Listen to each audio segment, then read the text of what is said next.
Good morning, Unity Classical. Today's Wednesday, and I'm Cameron. I'm Charlotte. Today's Wednesday, also known as Hump Day! We're still having great weather to complete the week, and we're going to have it in the 80s and mid-80s for the rest of the week. Okay, let's talk cheer. Cheer tryouts are Monday 15th, Tuesday 16th, and Friday 19th. If you want to try out, you should probably wear a PE shirt, sweatpants, and sneakers.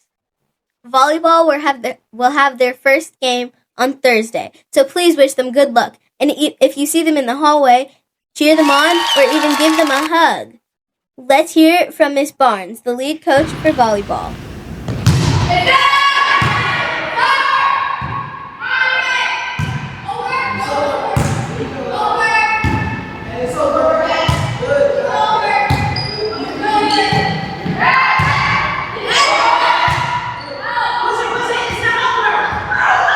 All right, y'all, I'm here with Coach Crooks. Do you have any words of encouragement for your team?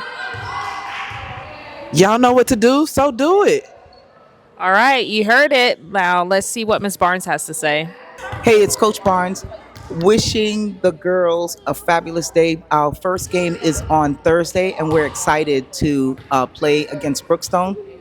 We're hoping to come out with a victory, and this is the first year that we're rolling out a practice squad. So the practice squad will be cheering us on, and we're super excited. Wish us good luck.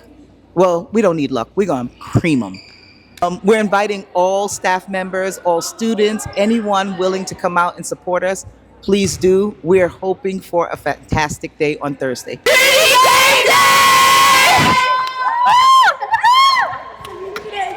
We're the practice squad. We're supporting our Unity team. House Spotlight. This month is the House of Protos, the Bears. Let's hear a segment from Miss Reddick. Hey everybody! Thanks so much for inviting me into your room. I'm super thrilled to be here.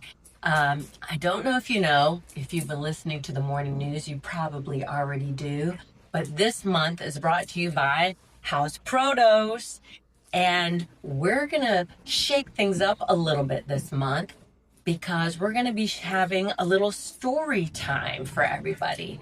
Now, for my older kids, if you're not really thinking story time's your thing, don't worry. I think you're going to like these stories. They were written a long time ago. I'm talking thousands of years, long time ago. And we still enjoy them today. They're called Aesop's Fables. And some of you might be thinking, who in the heck is this person called Aesop? Well, it was a guy who we think really existed like some 4,000 years ago. Talk about being famous. I mean, we still talk about his name and study him and his stories today. Some people think he didn't exist, but some people think, no, he definitely existed back in ancient Egypt. And he was around before we were even writing. And so he started what was called that storytelling verbally. He's the guy you always wanted at your campfire to tell you a good story. His stories were called fables, so they usually had a moral. And usually the main characters would be a talking animal of some sort. Other people think perhaps he was Greek. Some people think, oh, no, he came from Ethiopia, was brought over as a servant or a slave, and somehow became the storyteller for the king. And that's why everybody wanted to hear Aesop's fables. Because the stories always taught some kind of a life lesson. Kind of goes back to the Chinese saying that one of the hardest and most beautiful things to do for your people is to take a really complicated concept and transition it and transform it in a way that everybody in your country could understand. So how do we know about Aesop's fables now if they were written back in a time before there was writing? Well, that's easy. At some point, somebody realized, man, these are really good stories. So about 2,000 years ago, somebody started actually writing them all down. And that's how we have the stories still today, because of the written word, even though it started out as the spoken word. So I hope you enjoy the fables that we'll be bringing you this week. Hopefully you'll be able to find the hidden morals, and we'll have a little fun with it. Yeah.